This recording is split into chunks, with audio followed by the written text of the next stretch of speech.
Welcome to the TelePT Connections podcast. I'm Daniel Seidler. And I'm Adrian Miranda.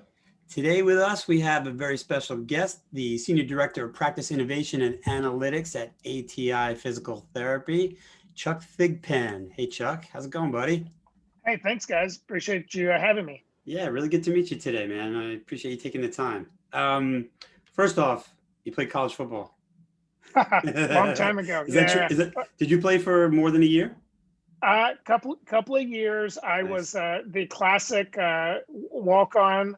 What I understand now is I was around for my GPA. Although when you don't go to class, your GPA is not as good. And learn pretty quick that I probably didn't have a long run at that level. So figured I probably ought to start going to class and do something different. Yeah, that's pretty big time, right? I played college soccer, and going from high school to college, I was like, wow, you guys are big. Oh my God. And that's soccer. And fast. Yeah. And fast. Like, yeah, you have no time to do anything. And that's soccer. Football, you're actually putting your life on the line a little bit more. So I'm sure you learned fast. Yeah, well, I don't know that I learned fast. A couple of seasons for me to go, hey, this isn't working out so well. Right. I'm kind of a punching bag. That's cool. That must have been a cool experience. It was a lot of fun. Yeah. And so you're at ATI, Practice Innovation, Director of Practice Innovation. As we were saying before the podcast, you basically were thrown into the deep end about 18 months ago with COVID and telehealth. Let's start there. Yeah, I think for us, we have been sort of in my role working with our innovation and growth teams. Like all of us, everybody knows tele's coming. It just was how soon, right? So we've been looking at a lot of partners and different technology, but the biggest holdup, there wasn't a clear way to be paid for it and to really do it on a regular basis to make it easy for patients. And late March last year, that changed as we went into COVID. And I think I had it written down. I think it's either April 19th or 22nd, CMS sent the order that said we're going to pay for it. And I think probably forever changed how physical therapy will be delivered at that point. Yeah. I was in the space before that, also doing a lot of research. I worked for a regional group at the time, and we implemented our own telehealth program. And, dribs and drabs, we had a couple of patients here and there who were willing to pay for it. We used it for triage, but, it didn't really, until practices, groups knew that they were going to get paid for it, it was really challenging to actually implement a program. And now, are all of your payers paying going forward? I mean, that's one of the. Yeah, it definitely is. I mean, right.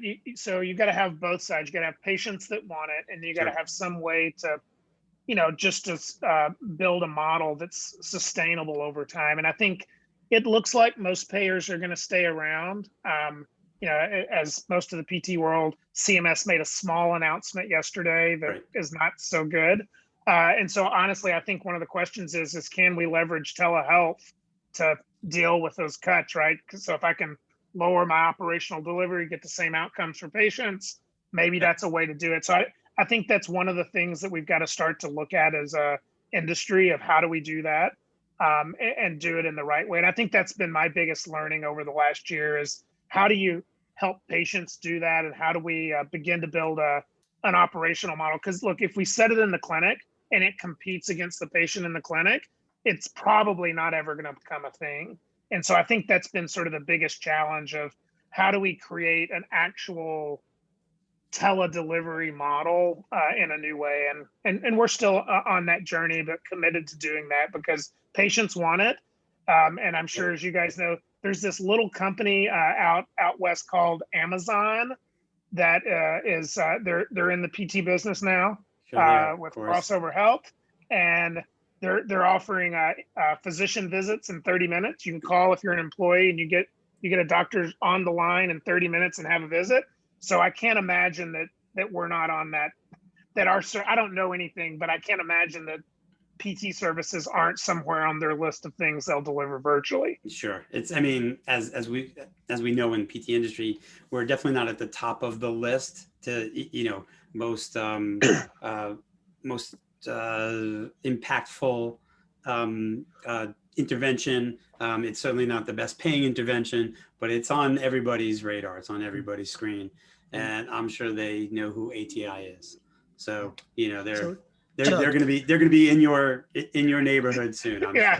sure. Yeah. Well, besides besides the payer barrier, what other barriers, or is it just the payment issue for what are you guys kind of dealing with or dealt with?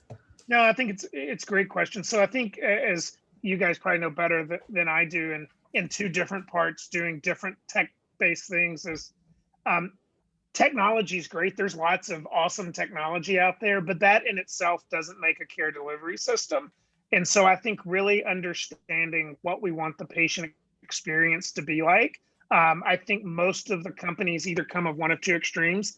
They have PTs that are okay with tech, but they just kind of cobbled some stuff together. Or you have really great tech people that have awesome tech, but it doesn't make sense clinically. And it's my experience is most companies are on those two things. So it's either so futzy and cluttery because a clinician and tried to make it all detailed and we way overthink it, or it's on the tech end.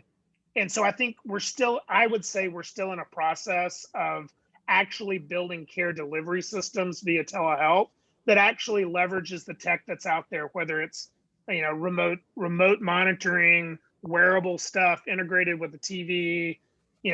Most everyone uses some HEP at home, right? Of a video I send you, but is it a digital system? Is it digitized? Is it a video of me? There's all these other things, and I'm not aware of a solution that actually ties all of those things together in an easy to do way. So I think we're still in an evolution there of really understanding what patients are looking for and how do we tie those things together. And then probably the last barrier is just building a sustainable operational model to support that, right? How do you create a way for patients to access this cool thing and understand which patients want it? They can easily get it. Do they need a phone? Do you send them a phone? There's companies out there that'll package up, they send you a whole thing, and look, it works. There's some pretty impressive things. They'll ship something to your door and grandma can turn it on and do her total knee rehab. Like, it's pretty impressive. So I think, but we haven't figured out how to make that all work together. They've done it in real small, 100, 200 patients. But from our perspective, I think my challenge within ATI is we see about 25,000 patients a day. That's a little bit different problem of scale of servicing across all of our different markets. And payer types and stuff to really come up with a way to do that. So it's a fun journey, but it's definitely in its early stages, right? And I think the challenges on any of the innovation stuff of you probably don't want to be the early adopter because that's really hard. You want to come behind soon enough when we figured it out, but not so late that you miss the opportunity. And I don't know when that is yet, but I think that's some of the things that come to mind in terms of barriers. Sure. So are you trying to kind of create something from scratch at ATI, or are you just trying to find which one are the best pieces and put it together? If I had a solution off the shelf that I felt like would deliver what we've envisioned to be our care delivery, that'd be interesting. I haven't seen it today, and not that I know everything, but I mean, right? I would put there's basically three buckets that I think of these solutions in. You've got your just straight up Zoom right? I mean, there's people that are being successful during COVID. They used basically a Zoom or a Google Hangouts type version, pulled in through their system Teams and delivered care and called it telehealth. That's not what I envision. They actually couldn't deliver video back to the patient and train them. There's some solutions that you can show exercises to. It's a little clunky. There's some that use cameras, right? That says, hey, here's your phone, pull it up on your phone and you can video yourself and I can watch you. Or they can measure things like we would in the clinic. Yep. They're still a little clunky in my opinion. Yep. The ones that are really good and high tech, they're too overdone. Honestly, it's just too much because it's built for a different patient population, oftentimes elite athletics. And that ain't my grandma, right? She can't wear tight fit clothing that can do 3D animation. So I think those are some of the things that, when you get into the real world, of trying to do this at grandma or Uncle Joe's house. Like, it's just a different piece there. So I haven't seen that. I think we're very committed at ATI to creating a great patient experience for the patients that want to receive and are appropriate to receive care virtually. We have to find a way to do that and really serve patients where they want to be, because that's going to engage them earlier in the care and get them where they want to be, but to deliver that in a consistent way. So I think we haven't really, we're happy with the solution we have today. It's good. We've got a great partner that's worked with us to deliver that. But we're still on that journey, I think, to get where we'll ultimately, end up in a few years. Yeah, I think I heard you say you ideally like a fully integrated system. So I imagine you're talking about EMR, home exercise program, telehealth, and I don't know, whatever else. No, that's right. You got to pull it into for us, we have a homegrown EMR that we're very happy with and allows us to. So I've got to pull it into that from the clinician viewpoint, right? So there's I think sometimes we get all confused whose problem we're solving. Sure. So I think on the clinician side, it's got to be fully integrated. If I'm asking my clinician to go to 3 different places to log in and send an email, it's not going to, like, you can get through COVID because, like, hey, I'll do this because I need a job, but it's not sustainable. So I think it's got to be integrated. It's got to have the ability then to talk to scheduling, billing, documentation all together. And then on the patient side, it's got to be easy. My strong bias is if it's more than a click or two and maybe a password to meet standards of encryption and stuff, it can't be much more than that, because they're not going to do it. Like it either can't or won't. I don't know which one, but the average person just is not willing to do that. So I think, and as I've learned, that's not as simple as it seems when you log in and FaceTime logs in for you. Yeah. There's a lot of other stuff behind that to make that happen. You've learned. Yeah, well, I only know that it's complicated, and I leave that to our IT team to figure it out. Right. And it is definitely about the experience on both ends. It has to be easy. It has to also work into the daily workflow of the practitioners and everyone else who uses it, right? Has that been a challenge in adopting a new system or adopting a new system? I think early on our experience, actually my background, you can see in my virtual clinic, we chose to go with a background like this. So it gave a pretty standard experience. Yeah. We weren't, just of creating a consistent patient seeing the therapist in a professional environment and getting that interaction. I think the biggest thing like silly stuff, right? Like we used our clinics most of the time. All of our clinics didn't have enough bandwidth. Because until they didn't need video, so we didn't have them upgraded to a certain bandwidth to be able to deliver that. And so I think there's just a number of things like, oh, yeah, duh, I gotta have. Never thought of that. Never thought that would be an issue, right? Yeah, and so I think there's things like that come along. I think in the workflow side, the biggest challenge we've had is when we were just COVID and we could dedicate people to telehealth. Yeah. Not that big a deal. Actually works and look, I was a skeptic 2 years ago, and I was like, all right, maybe this will work. And I know some friends in different sectors that were doing it and being successful. And I thought, all right, like it's got some legs, but it's amazing. I mean, how many patients love it? Not just like it, like I'm not ever coming back to the clinic. You think in some of our big metro areas that, Chicago, where we're at a base, they're like, look, getting 15 minutes over there is a disaster at 5 o'clock. I can't do that. Can't you just virtual? So I think that's going to be the evolution for us to figure out that. But I think the workflow now is in the clinic. Okay, we typically have a couple of patients coming and going in the flow of most clinical, right? The average PT practice operates on a 30 to 45 minute schedule, patients kind of coming and going. You can't do that and have a virtual patient, right? Just like my kids are running around in the background. Hopefully we can't hear them, but it's sort of the same thing, right? Like I can't do that and this at the same time. Right. And I think from a workflow standpoint, now it adds another level of complexity to scheduling. So, Adrian's late virtually because he can't get his mic and his computer's not working. He's got to reboot. that whole piece. How do I deal with that? Who's going to do that? Did therapists do it? Do you have a front office tech support that drops in and does it? Sure. So I think those are some workflow things we I've learned through and, kind of figured out along the way, but are things again, 15 months ago, I had no idea No about. idea. Yeah. How about, What was, Dave, can I about- ask you, like, what the solutions were? Like, what did you learn? What have you changed? So that was then, what's now? So I was very fortunate to have a couple of our business partners that worked with us, and I never appreciated the detail and process workflow up front. So I think we literally painfully mapped out every step of the patient experience. Like they click here, they do this, they see this screen.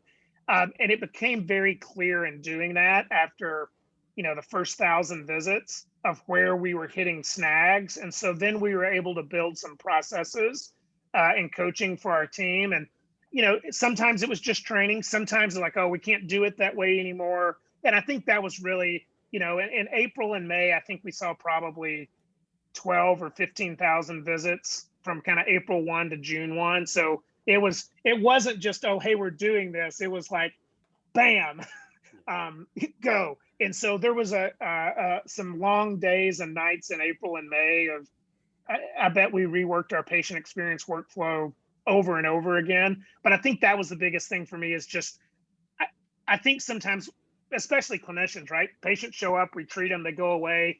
We see such a small window of what the patient actually goes through. And so for me, it was really working with our IT and business partners to really detail out from the patient experience side and the clinician experience, each of those workflows to do that. And I think we just saw some gaps. Sometimes it was training. Most often, honestly, it was documentation and training. Hey, I don't have enough bandwidth in this clinic. Okay, we're going to have, this clinic has great bandwidth. We're only going to do televisits out of this clinic because the other clinics just can't support it, or some things like that along the way. I think were the biggest workflow issues that we sort of identified along the way. So more big picture, what do you see as working as like a treatment model? Meaning like, are you seeing more patients who are strictly telehealth versus more of a hybrid for the patients who are utilizing the service? Yeah, so obviously there's two buckets that use telehealth, right? There's a small percentage of patients. Today, it's all patient choice. We're not pushing people that way. That we have a number of telehubs. Patients can call in. We get a tele. We've got a few contracts that's a preferred method that they can come in, and that's how they expect. And so we're actually able to provide leveraging compact and some different things where we have licensed therapists in all 50 states, which is talk about barriers I didn't know about. That if I is a should have mentioned that challenge, one. Just trying to figure out the compact map and how do you, because right, we have clinicians in 50, we have locations in 25 states, but not clinicians. Yep. But so we've sort of pieced it together to be able to deliver care in all 50 states. And so we've got a small percentage that are tele only. I think what I've been really impressed by though is the number of patients that are willing to do a hybrid approach. And actually, I was literally, so for all the nerds out there, CSM abstract deadlines are today. And so literally before this call, I was finishing up an abstract. And so I'll cheat and share some of it early. But actually, our hybrid patients saw the best outcomes.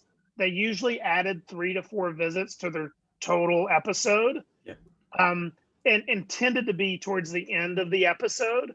And so I think it gets right. There's some threshold of probably literally pain. I heard a lot. I'm willing to do whatever. I'll come at 7 a.m., 6 p.m. But as I feel better over the course of the episode, my threshold for seeking care goes down. And so I think that's an opportunity for hybrid care. And so we've got and honestly, it's a number of our clinicians that have had great experience and really individually push it and promote it with their patients. Their patients like, yeah, I'll do that. That'll be great. And I think one of the things probably to point out is we've been very adamant that this isn't just a touch base. Calling a patient for 10 minutes is not telehealth. This is a 45 to 60 minute supervised exercise. This is not, This is me and you The only difference is I can't put my hands on you right now, Yeah. but everything else in terms of a supervised therapy visit is the same. And we've pushed our clinicians hard to do that. We've scheduled it that way, and I think that's really important. We've been really fortunate, and probably over 50,000 patient visits. Our net promoter score is way up there. It's about 9.2, Yeah. which is just kind of off the charts, honestly. Our patient satisfaction is 99%. People, 88% said they would do telehealth again. So I think it's just it's not just us. If you look across the telemedicine scape, I think that's been most providers' experience that have really leaned into I it. think, I mean, that is definitely across the board. That's partly the sample selection, meaning patients are opting in, like they want to do telehealth, so they're going to be satisfied with the service probably. That's right. Do you? I think you said something about having champions, basically PTs who are like the leaders, who are actually promoting telehealth. I know we got a lot. I mean, I was doing a lot of consulting early on, and I got a lot of pushback from particularly manual therapists, a lot of PTs, you know, a large percentage of PTs. So how did that work with you guys? You know, I think it was such an interesting experience, right? I think you clearly had people like, oh, if I can't touch them, they can't get better. And I'm like, well, here's the deal. I mean, I'll use Chicago, literally our clinics in downtown Chicago. I'm like, yeah, that's all good. Ain't nobody coming to see you. So are we just not essential anymore? And I think look, there was a fundamental discussion in the Twitterverse and other places about closing clinics and are we essential or not? And I think the position we took is that physical therapy is an essential healthcare provider. We are important to the livelihood for us in musculoskeletal health, and we need to meet our patients where they're at. And so I think it's challenged a lot of biases that honestly even I had about how good care could be delivered. So I think what we found is there was some forced. So I would put people in a couple of buckets, right? You had the people like, I'll do whatever, like I'll figure it out. You had the dissent, the heavy dissenters that it doesn't matter what I'm going to do. They're probably not going to be happy with that mode of care. And then we had sort of this aggressive early adopter. There's a couple of therapists I think about that they were off the charts. They weren't just like, yeah, this is good. This is better.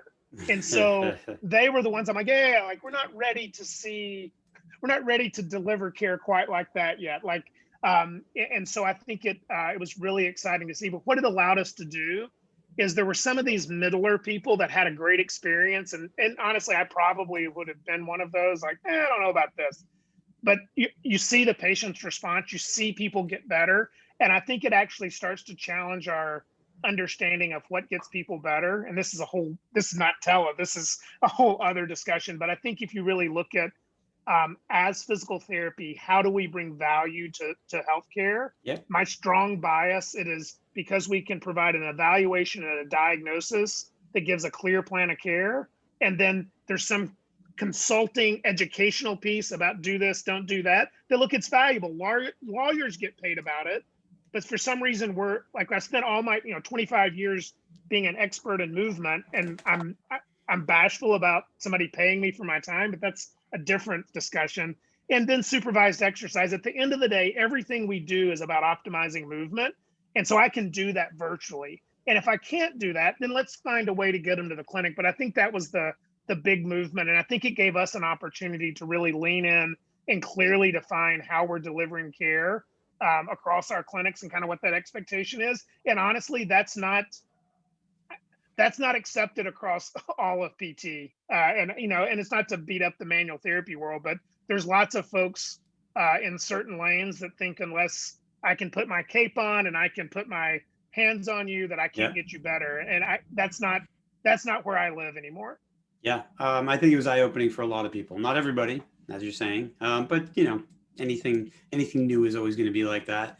And as Adrian and I have discussed with other people, there are other technologies coming into our space as well.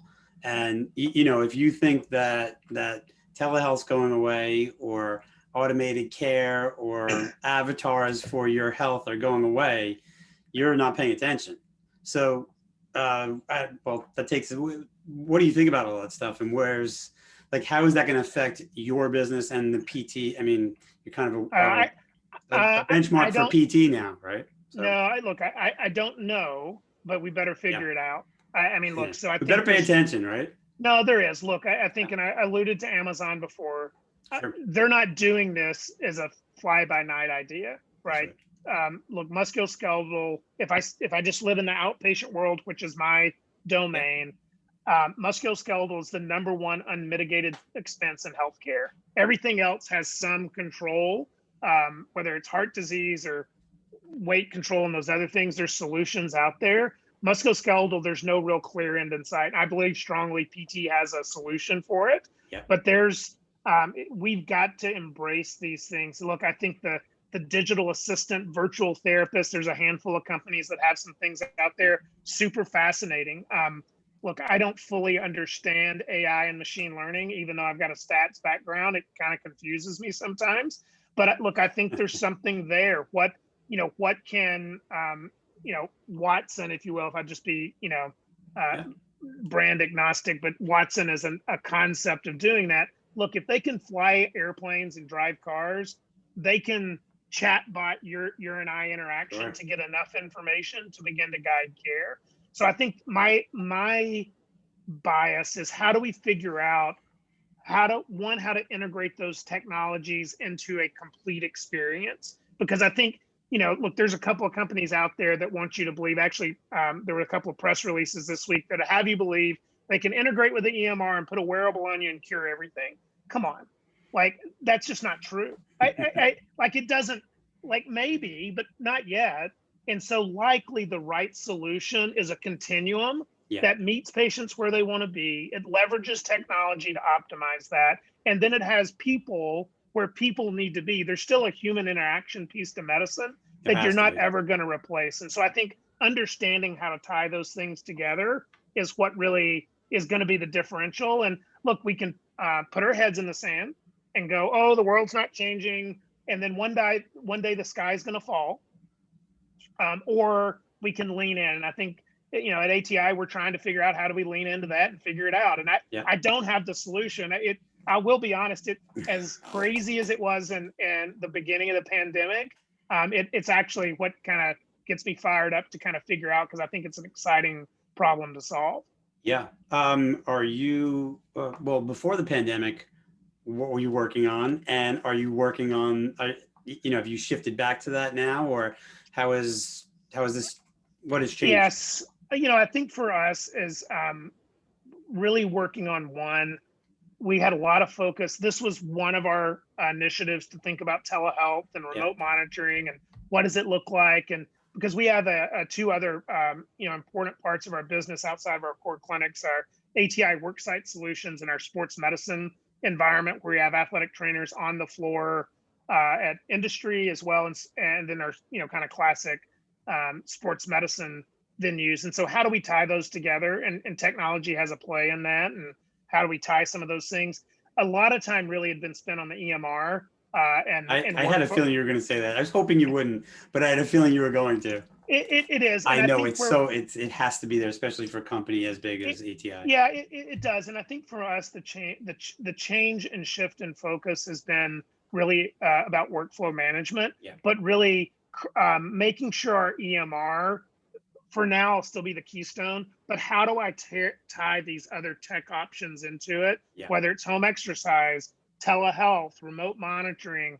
We've got one version of the app, and we're excited. We've got another version that is soon to be released, which has been an experience in and of itself. So I think that's those things. So I think for us, it's just compressed and accelerated, right? I basically got not a free, it was very costly, but a 15-month crash course in telemedicine that's pushed us along. And I think now we're trying to kind of settle out, okay, how do we strategically move forward there to incrementally do a better job, meeting patients where they are as we continue to, really try to be the leader in the prevention and treatment of musculoskeletal disorders. And we know we've got to figure out how to do tech to do that. Yeah. What other are there specific technologies that you utilize in the clinic that no one else is using, or that you see coming down the pike? I mean, no, we're probably pretty vanilla that way, to be honestly. Like, Yeah. I'm looking at a lot of it.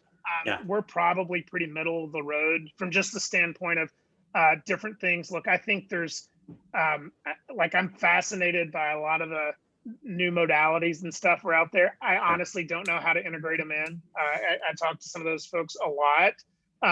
It's one thing in one practice or here and there, but on scale, how do you do it in a consistent way? And again, I gave away my bias, right? My bias is really good evaluation and plan of care and really great supervised exercise is the best thing that gets people better. Yeah. Everything else is icing on the cake. So I think for us is how do we lean into that? Probably the biggest thing I'm fascinated with and want to figure out is the camera-based technology. My bias is that versus wearables, and it's a whole other kind of, I think you can watch the professional sports space and kind of what's happening with players' data and how they're like, no. So baseball, for example, no. Unless it's when I'm on the field or training, that's the only data you can have. I don't know if you follow the NBA stuff. The players are like, they were wearing the Aura rings. Yeah. They're like, no. You can't have that data. So I think we're not there yet, but that's coming. So I think because of that, my bias is how can I use some of the AI camera-driven stuff that has really accelerated. There's a number of great companies. I won't name any of them just because I don't want to bias one way or the other. There's a lot of great companies out there doing it that have integrated technologies that basically will be able to use your phone or tablet or laptop to analyze movement. I think that's the most exciting piece that I want to figure out because again, and it's probably because I go back to my roots. I grew up in a biomechanics lab and digitizing stuff, and the fact that it can reproduce pretty close to what I used to do, and it took me hours to digitize, blows my mind. So when you say phone, do you mean camera based or wearable based, like in your pocket or video? No, thank you. I'm biased towards the video based. I think patients are more willing to do that because they get to choose when they turn the camera on versus the wearable's always on. And I don't know that that's true. It's a little bit of making us. Well, I mean, there's still people who are like, oh, I got to get my 10,000 steps in, got my iWatch. Yeah, no doubt. And I think that's one of the big, and I think it comes back to what problem are we trying to solve? Right, it depends on the problem, exactly. And so I think my bias is, in general, physical therapy is about movement optimization. Yeah. And I feel like the camera gives me more tools to do that than a wearable does. Yeah. And we've spoken with a couple of companies that do that have that sort of technology. One of them being Tracer. They use the Connect. Do you have Tracers in any of your not today, but look, I know those guys. I just saw their new stuff, and look, they do a great job, and it's super engaging, right? And totally. I talked to Barry and those guys literally like 2 weeks ago, and I'm like, look, I need something simple. This is for my average clinic. It's too good, too much, right? I need to be able to unpack. Like, I'd love to take one piece of it, and literally what I told him. So this isn't like grand reveal or anything, but I said, hey, like, give me just the fall prevention in a really easy way that I could have everybody do it. Sure. Because I could go into a assisted living center. Right? There's lots of geriatric patients, but the way it's packaged today, it's too much, right? And it's great. I mean, look, it's amazing what it is. But this is, and it's a good example of amazing technology. They've built it for a certain demographic of patients, and it's meeting that. I think the challenge is, okay, how do you go from that patient and customer profile to wider all scale patients? And that's where I think most of the technologies are at. Sure. All right. So this is a bit of a trick question, but unrelated to ATI, I imagine like in your position, you get pitched a lot of stuff, right? A lot of technology, right? And for people like, you got to check out our product without giving away the company name. What are the best and worst pieces of technology that you've seen? And when I say best, I mean like the coolest thing, even like you could never use it in your clinic, but it's like, I don't know, it helps people levitate in space or whatever. And then what was the worst? Yeah. Wow. There's some virtual reality stuff out there Yeah. that is That's unbelievable. unbelievable. Yeah. It's crazy. Like, I'm like, really, you can do that? And anyway, it's unreal. Like, it's better. It's as good as any VR game you would play. Yeah. In our setting, I have no idea how I'd use it. I just don't know what to do with it. Maybe concussion, maybe vestibular. Yeah. And look, maybe it's I'm not smart enough because look, I'm in ortho. There's a reason I didn't go the neuro route, so maybe I just don't fully grasp that. And look, maybe there's some real applications in other places. Sure.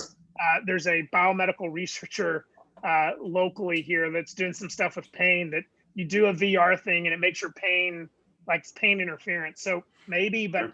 I just super cool, like just kind of mind blowing, honestly. Probably because I don't play enough video games to really understand, but Yeah. just blew my mind. But In I a way, just like didn't literally mind blowing. Definitely. I mean, we talked about this last week. It just changes your perception of reality. It's of what stuff is. Yeah. On the other end, there's a bunch of junk in wearables that look, there's so many biomedical based folks or engineering based folks that have an IMU, that they've got one specific, and they connect IMUs together, and they give you one little exercise, or they can assess two joints, and it's just not rooted in reality. And honestly, it's a little painful. Like, I'm like, come on, like you and I think it's on the side of great technology. They're measuring to the 10th of degree. I'm like, Sure. Yo, bro, like, I'll take within 5 degrees and like a 10th of the cost. And I think that's just the gap.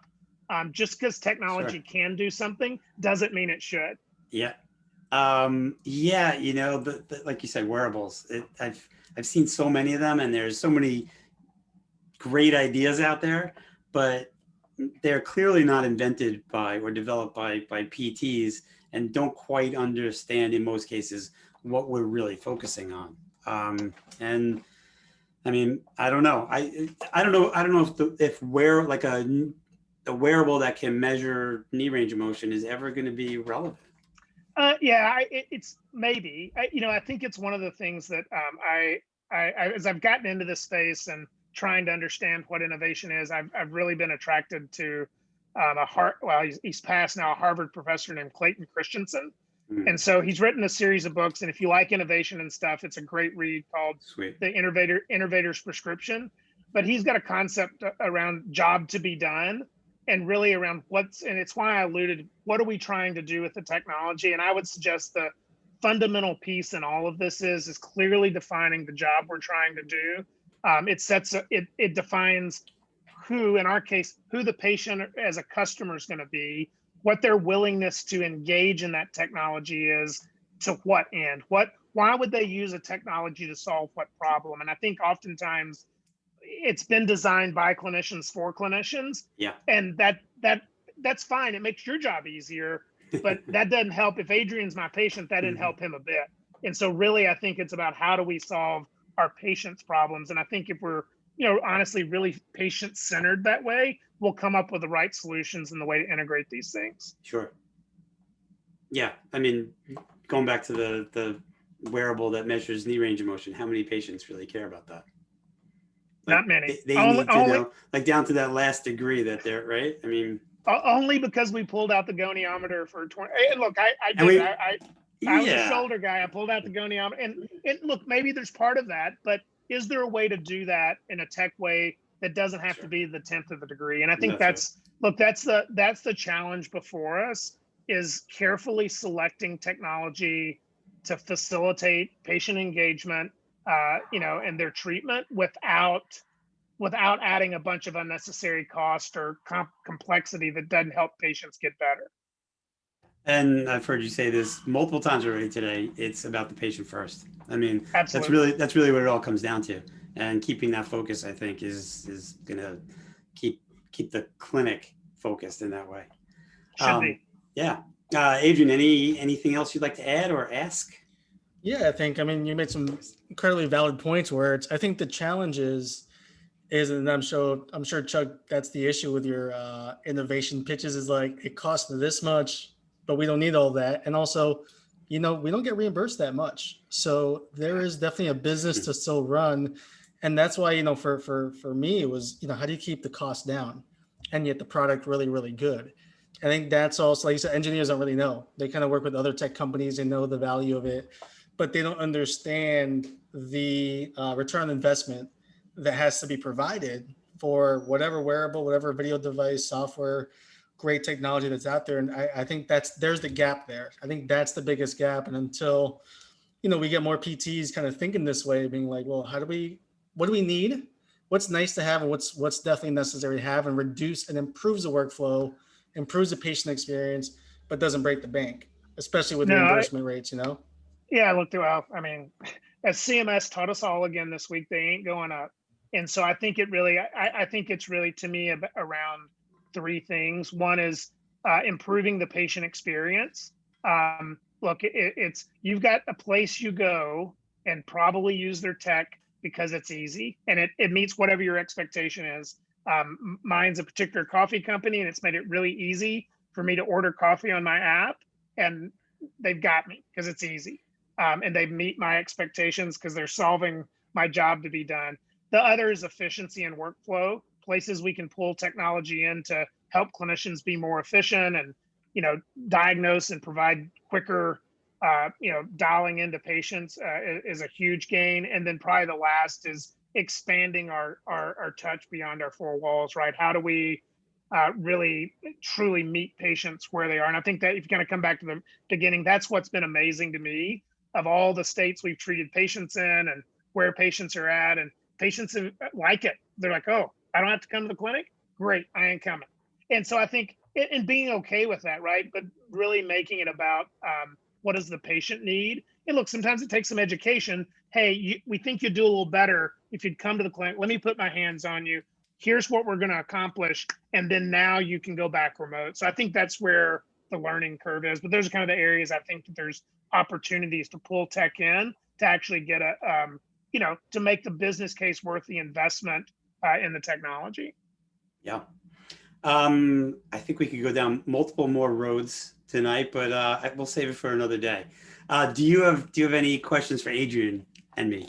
I guess I'd just be interested to what is a little bit to your question. I'd be interested, what's the biggest surprise over the last 12 to 15 months that you've seen? You're both in different sectors of the space that's just kind of been like, oh, I didn't think that was going to happen. And then maybe the other side, maybe the disappointment of, I really wish we'd get a clue about. Go ahead, Adrian. I didn't think I'd get so many inquiries about how to do video and help with video all over the country too, which has been kind of really fascinating.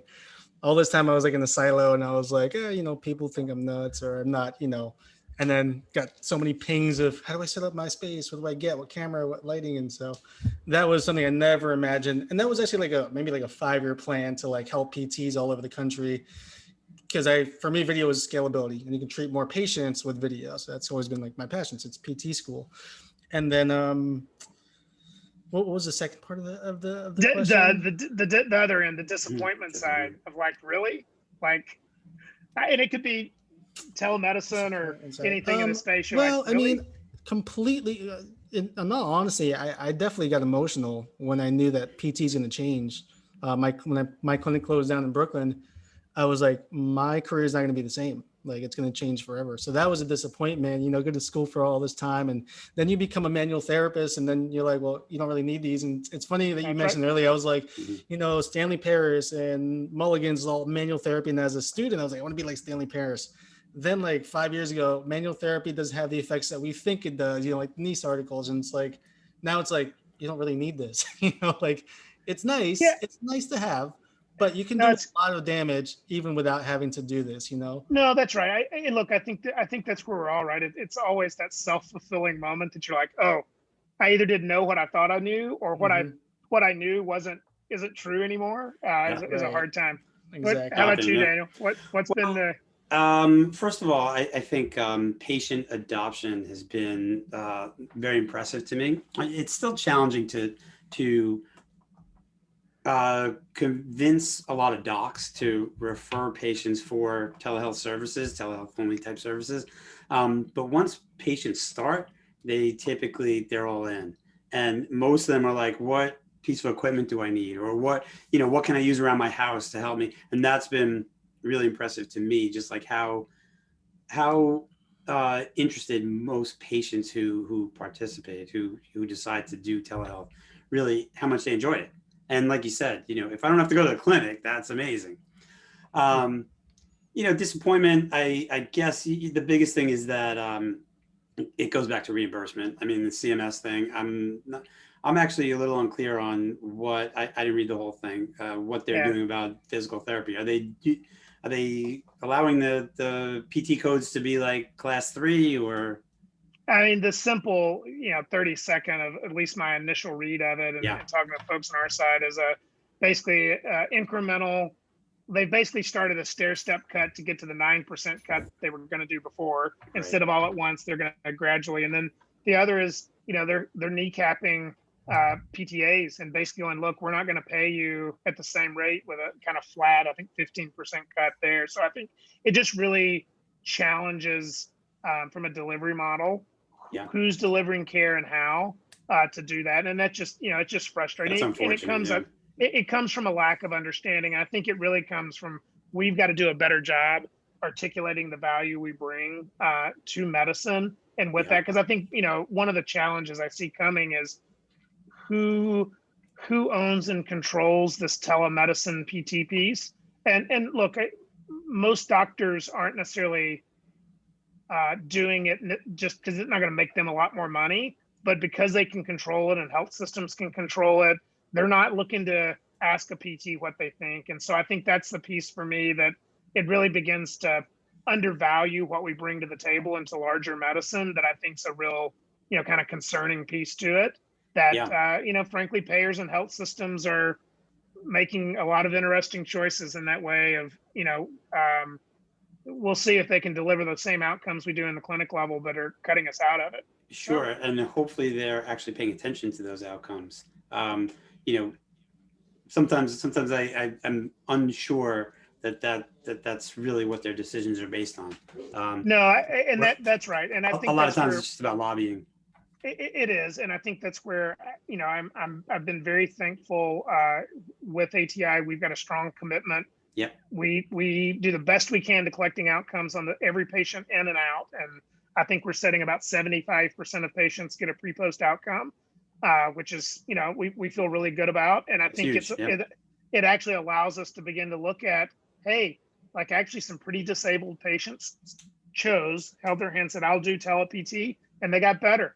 Okay, there's some percentage, I don't know what the number is, I don't think anybody knows, of patients that are willing to access care that way. And I think that's where we've got to figure out, who those patients are and do that. Because look, if we don't figure it out within our profession, others are, whether it's physicians, Amazon, fill in your blank of who, because it comes back, patients have an issue, right? I've got musculoskeletal related pain. I'm going to find somebody to fix it. So who's going to do that job the best? Yep.